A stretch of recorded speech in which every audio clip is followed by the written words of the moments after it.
It's a cold winter night and you're standing out there shivering in your silk stockings and your galoshes, the four-buckle kind maybe, and the rather thin winter coat.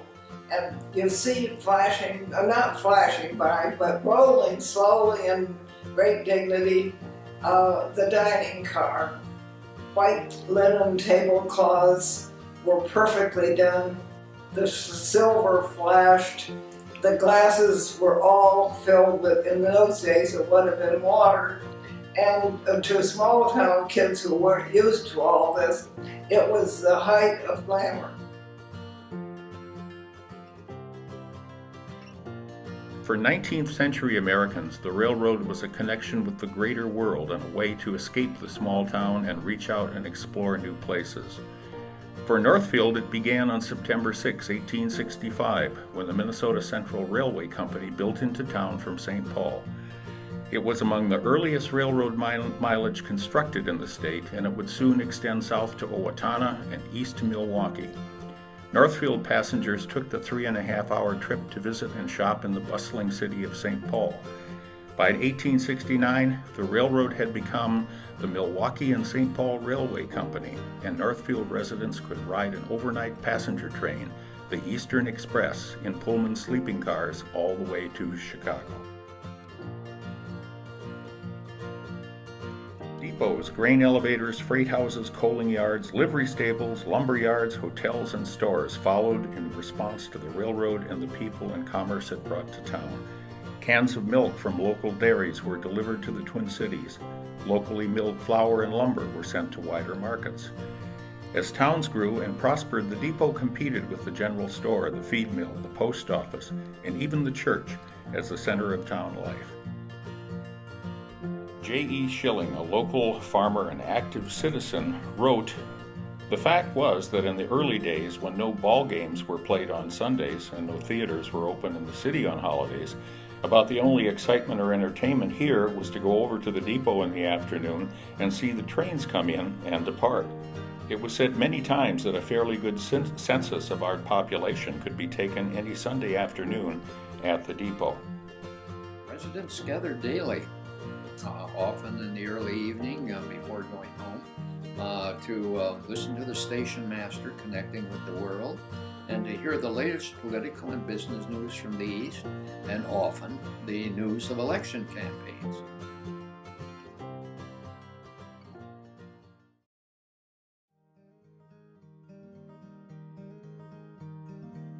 The depot was a place for the tearful goodbyes and joyful returns of war.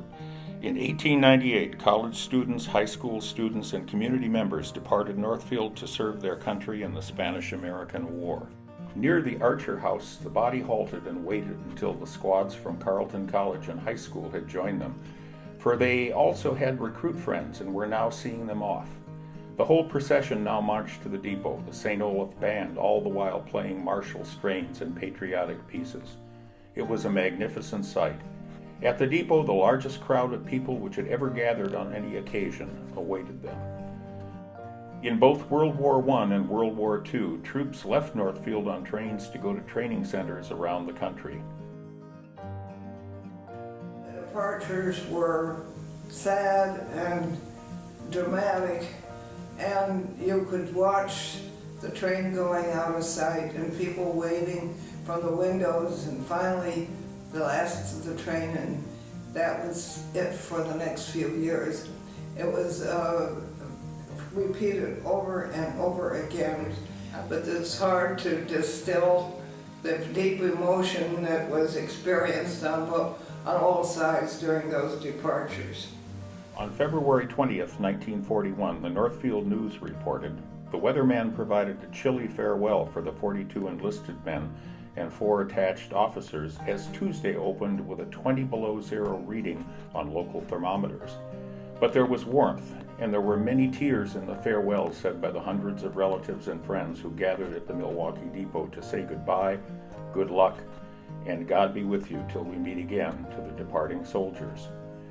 Only years later, in 1950, the United States was again at war. In 1950, the National Guard was activated to go into active service. I was in high school at the time, and we wanted to send them off at the train station in Northfield. So the high school band marched with most of the student body from the high school, where the White Center is now located, to the train depot. And it was very cold weather, so they bought a school bus so that we could keep our instruments warm. But I remember marching with my sousaphone to the train station, and we played until the train arrived and departed for Camp Roker, Alabama. The depot was a place for politics, and before there were 747s, presidential candidates came to town aboard special trains. Among them, in 1908, was William Howard Taft. He was greeted at the depot by a growing crowd and a surprise. There to welcome him was the mayor's daughter, Mildred Ware, wrapped in an American flag and perched upon an elephant borrowed from a visiting carnival. Her goal, to personify the spirit of the United States in the form of Columbia sitting upon the party symbol. A few years later, Teddy Roosevelt came to Northfield on another whistle-stop visit. However, he left the crowd largely disappointed with a brief 2-minute speech.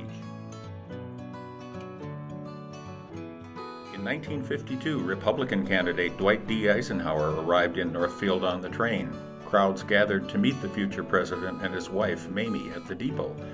Later, he addressed a crowd of 10,000 people at Carleton's Laird Stadium. While he spoke of the dangers of communism and dictatorship to the crowd, they hoisted handmade signs of support.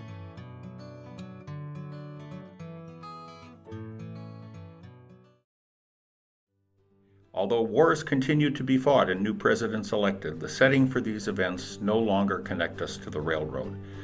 Yet some communities recognize the historical importance of these depots and the opportunity that they present. Today, Northfield's 1888 depot is a reminder of our railroad past, but it is in danger of being destroyed if not moved from its current location. Saving it will not only preserve a part of our history, it will make that history a part of our future as well. Plans call for a visitor information center, transit station, and a place for community events. Help us return the 1888 building to its former glory in the heart and life of all Northfielders.